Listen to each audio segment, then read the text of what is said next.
मंडळी नमस्कार।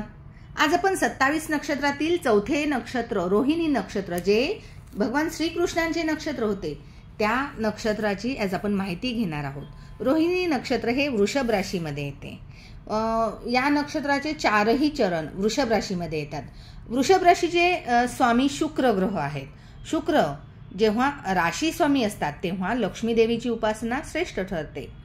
लक्ष्मी आणि नारायण यांचा जप आणि पूजन आपण करणे अतिशय शुभ ठरते। ओम गोपालाय उत्तरध्वजाय नमः हा मंत्र आपण लिहून आपल्या पर्समध्ये वॉलेटमध्ये जवळ ठेवावा, याचा आपल्याला शुभ परिणाम मिळतो। रोहिणी नक्षत्राचा स्वामी चंद्र आहे। हे लोक नाजूक असतात, सुंदर असतात, चांगले विचारांचे लोक असतात। हे या नक्षत्राचा देवता ब्रह्मा आहे आणि यांच्यासाठी शुभ मंत्र संजीवनी मंत्र जो आहे तो ओम प्रजापतये नमः हा मंत्र त्यांच्यासाठी अतिशय शुभ आहे। या नक्षत्रासाठी कदंब वृक्ष आणि जांभूळ हे वृक्ष अतिशय शुभ असतात। या झाडाखाली बसून महत्त्वाचे निर्णय करणे, कॉम्पिटिटिव्ह एक्झामसाठी अभ्यास करणे, यातून यश नक्कीच मिळते। या नक्षत्रासाठी अतिमित्र नक्षत्र कृतिका नक्षत्र आहे। आपल्या घरात या व्यक्तींनी मोरपंख जरूर ठेवावे, अति आवश्यक आहे। हे पूजन करून देवघरामध्ये किंवा हॉलमध्ये जिथे आपण जास्त वेळ घालवतो त्या ठिकाणी मोरपंख ठेवणे आपल्याला शुभ ठरेल। आपण माहीतच आहे की आपल्याला श्रीकृष्णाच्या मुकुटामध्ये कसं मोरपंख असायचं, आपण बघितलंय ना ते तसंच। आणि रोहिणी नक्षत्राचं जे लोहपाद असतो, रोहिणी नक्षत्र हे लोहपाद नक्षत्र आहे, थोडे अशुभ असते। म्हणूनच हा ओम प्रजापतये नमः हा मंत्र नक्की आपण नेहमी म्हणावा, त्याचा जप करावा। जेव्हा कधी रोहिणी नक्षत्र येईल तेव्हा आपण या मंत्राची 108 वेळा आहुती द्यायची आहे। म्हणजे घरामध्ये छोटासा होम करायचा आणि या मंत्राने आपण आहुती करायची। मग त्या आहुती देण्यामध्ये आहुतीसाठी आपण तीळ वापरायचे, सातू वापरायचे, तूप वापरायचं आणि तांदूळ वगैरे इतर जे आहुतीचे सामान आहे ते सगळे वापरायचे। पण या तीळ आणि सातू आणि तूप हे आवश्यक आहे। तसेच दूध आणि दही सुद्धा या होमामध्ये आपण वापरायचं आहे। इतर आपल्याला जडीबुटी जी मिळते होमासाठी ती आपण नक्की आणावी आणि आहुती होमानंतर आपण तुपाचे दान करावे।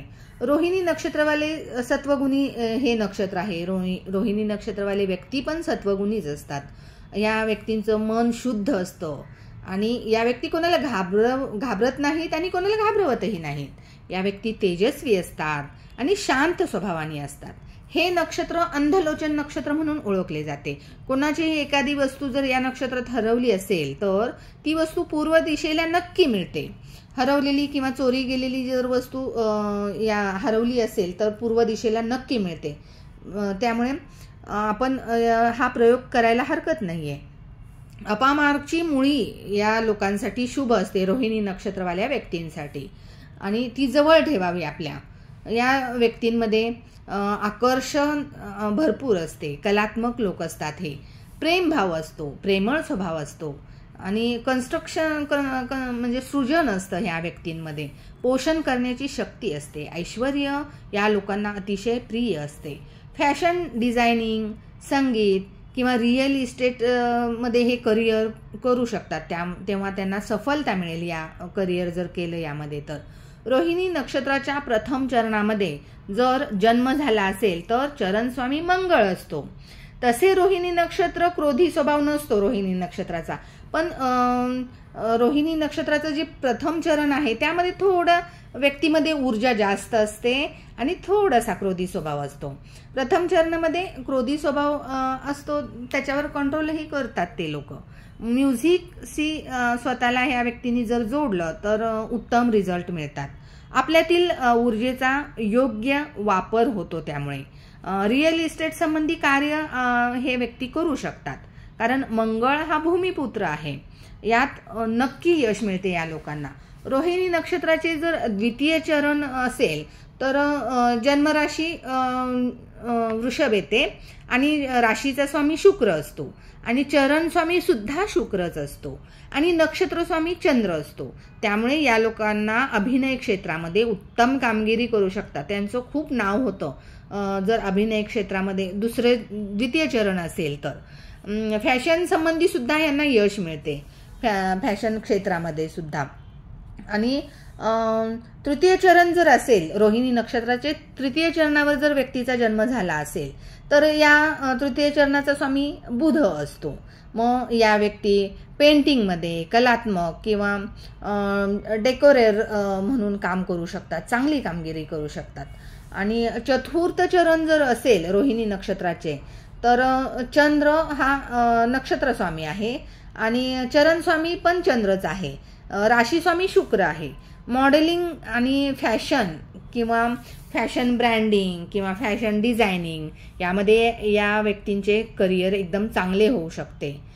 हे नक्षत्र श्रीकृष्णाचे आहे तर एकदम उत्तम चांगले नक्षत्र आहे. हे नक्षत्राचे जर आपल्याला कुठे अपयश येत असेल, कुठे त्रास होत असेल तर या नक्षत्रांचे उपाय करा. म्हणजे तो जो मंत्र दिलेला आहे ओम प्रजापतये नमः, तर त्या मंत्राने होम करून आहुती देऊन आपल्याला जीवनामध्ये शुभता मिळवता येते. आणि या नक्षत्रासाठी प्रतिकूल नक्षत्र आहेत आर्द्रा, पुष्य, मघा, मूल आणि पूर्वाषाढा. उत्तराषाढा नक्षत्र जे धनुराशीमधलं आहे ते तेवढं प्रतिकूल आहे. मग ह्या रोहिणी नक्षत्रामध्ये जन्म झालेल्या व्यक्तींनी या प्रतिकूल नक्षत्रांवर आपली महत्त्वाची कामे करणे टाळावे.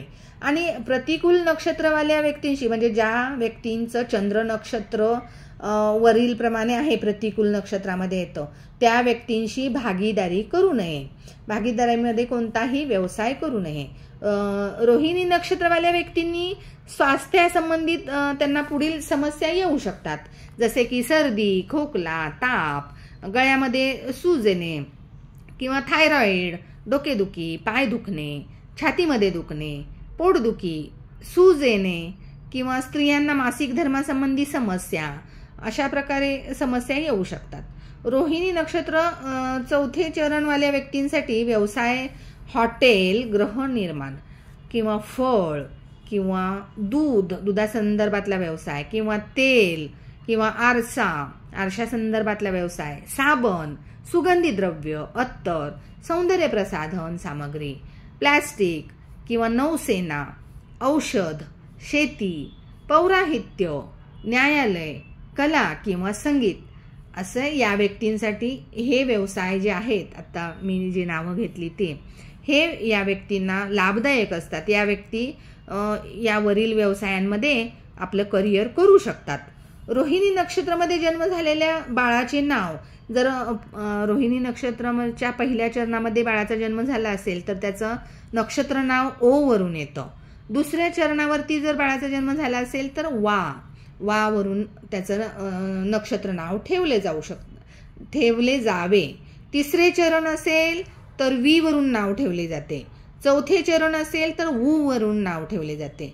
रोहिणी नक्षत्रवाल्या व्यक्तींना शनी, राहू आणि केतूच्या दशा, महादशा प्रतिकूल जातात. अनुकूल परिस्थितीमध्ये आणि या व्यक्तींनी ओम प्रजापते नमः मंत्राचा जप करावा, याचे शुभ परिणाम मिळतील.